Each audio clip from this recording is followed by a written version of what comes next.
Wanita dan Doa, karya Dian Haryani. Malam merayap berselimut gelap, mendung yang bergelayut, tertutup kerlip lampu jalanan dan gedung yang menjulang seolah menembus langit. Sesaat, bus yang ditumpangi Farah berhenti di sebuah halte. Jalanan mulai tampak lengang. Sesekali terdengar lantunan musik pembebas jiwa saat ia melewati bangunan dengan sorot lampu warna-warni yang dijaga ketat oleh dua sosok tinggi besar dan menakutkan. Irama yang menghentak terdengar hingga ke jalanan saat pintu dibuka, mempersilahkan masuk sosok-sosok pecinta dunia malam. Berjalan seorang diri di tengah malam adalah hal paling menakutkan bagi Farah. Wanita yang baru sebulan mencoba menaklukkan angkuhnya kota kecil di negeri yang jauh dari kata normal. Ya, negeri yang terkenal dengan julukan Paman Sam itu begitu angkuh baginya. Bahkan beberapa manusianya menganggap kerudung adalah identitas penjahat, teroris. Akibat serentetan peristiwa kekerasan yang mengatasnamakan jihad. Menyakitkan memang, namun wanita itu tak sedikit pun gentar. Ia yakin tidak ada yang salah dalam kerudung yang dikenakannya. Yakin bahwa penutup kepala syar'i itu adalah ibadah yang akan menjauhkan diri dari segala fitnah, melindungi dari segala bahaya, sebagaimana janjinya. Seperti biasa, malam itu Farah pulang agak larut karena dikejar deadline. Sudah menjadi tanggung jawabnya sebagai penulis di sebuah media informasi. Di sana ia harus menyelesaikan malam itu juga. Wanita berkerudung lebar itu tampak was-was. Gemerlapnya kota dan lalu lalang manusia di malam hari tak sedikit pun mengubah kegundahan dalam hatinya. Belum lagi di depan sana ia harus melewati sebuah lorong panjang yang teramat sepi. Ya, satu-satunya jalan menuju apartemen tempatnya menumpahkan lelah. Bukan sekedar uji nyali, kali ini Farah harus benar-benar melawan rasa takut berkepanjangan. Perlahan dan ragu dimulai menjejakkan kaki di ujung lorong. Ia melangkah sambil membasahi bibir dengan doa, berusaha mengusir ketakutan yang terus menyerang, memacu adrenalinnya. Benar saja, sebelum kaki Farah mencapai setengah lorong tersebut, dari kejauhan terlihat sosok berbadan tegap sedang menanti. Jaket hitam, rambut panjang tak beraturan, menambah sangar penampilan lelaki yang tengah bersandar duduk di sebelah kanan itu. Aroma yang menyengat yang terbawa hembusan angin menambah suasana semakin mencekam. Namun Farah tak lagi punya pilihan. Didera ketakutan yang tak berujung, bibir mungilnya terus saja melafalkan doa. Tak mungkin berbalik arah, karena tak ada lagi jalan lainnya. Terkurung pasrah, ia hanya mampu berharap Allah mengulurkan tangan melindunginya dari bahaya di depan sana. Tak terasa, selangkah lagi Farah hampir melintas di hadapan lelaki sangar itu.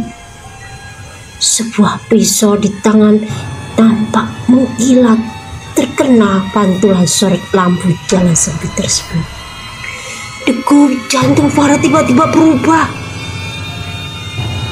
Tak karuan, wanita berkerudung hitam itu mempercepat langkah sambil mendekat erat berkas-berkas di dada. Sementara ujung kerudung bergerak seirama dengan langkahnya.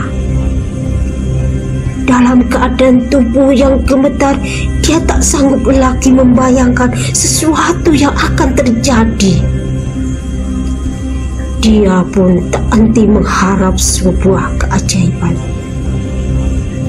Tak disangka, karena tak bisa menguasai diri, Farah terjatuh hingga berkas dalam dekapan berserakan di jalan.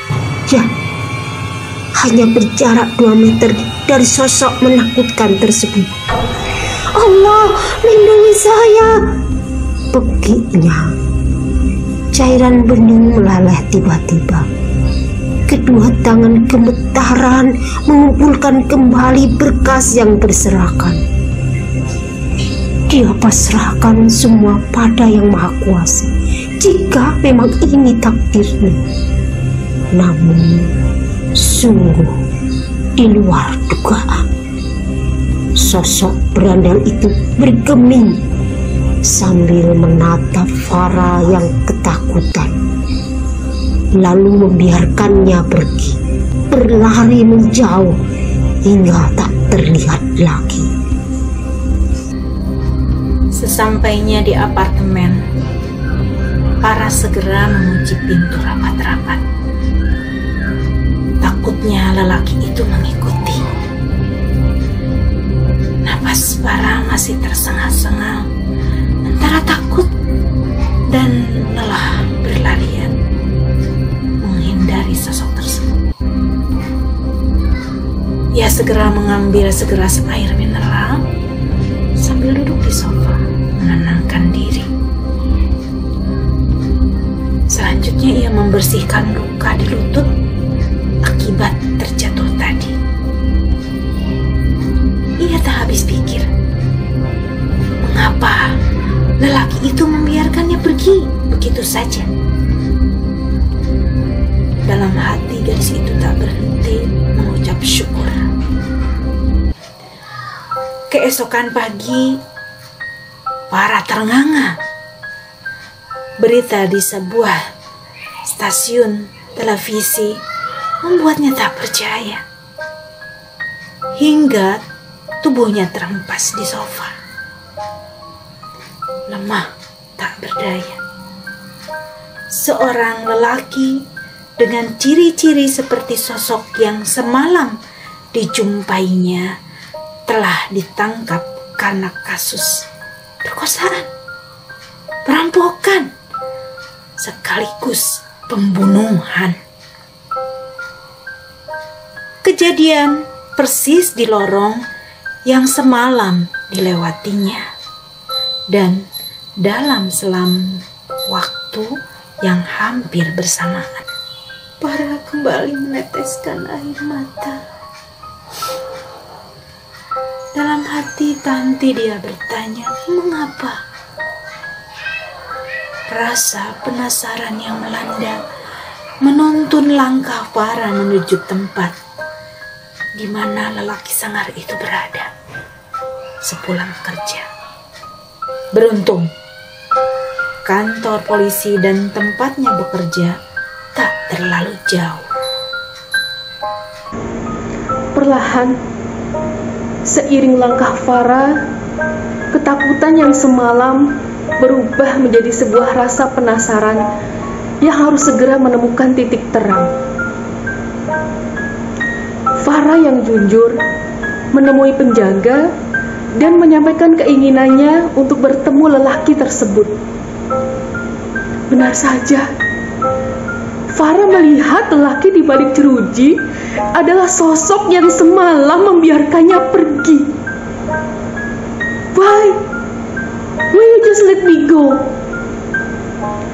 Hanya kalimat itu yang keluar dari mulut Farah dengan nada gemetar. Terdengar napas berat di antara tatapan tajam lelaki di hadapan Farah.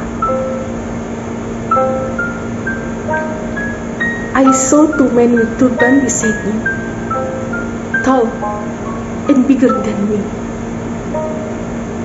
Allah, mendengar jawaban dari lelaki yang telah berstatus narapidana itu, Farah merinding. Dia pun tak mengerti apa dan siapa sosok misterius yang dimaksud oleh lelaki itu. Hanya syukur yang terucap tanpa jeda. Lalu spontan ia menjatuhkan diri di lantai, sujud syukur, tanpa mempedulikan pandangan nanar lalu lalang manusia di sekitarnya. Ia tetap mengucap syukur sambil berurai air mata. Allah telah menunjukkan kuasanya. Siapapun dua sosok misterius itu telah menyelamatkan Farah dari mara bahaya. Terinspirasi oleh kisah nyata dari sebuah media.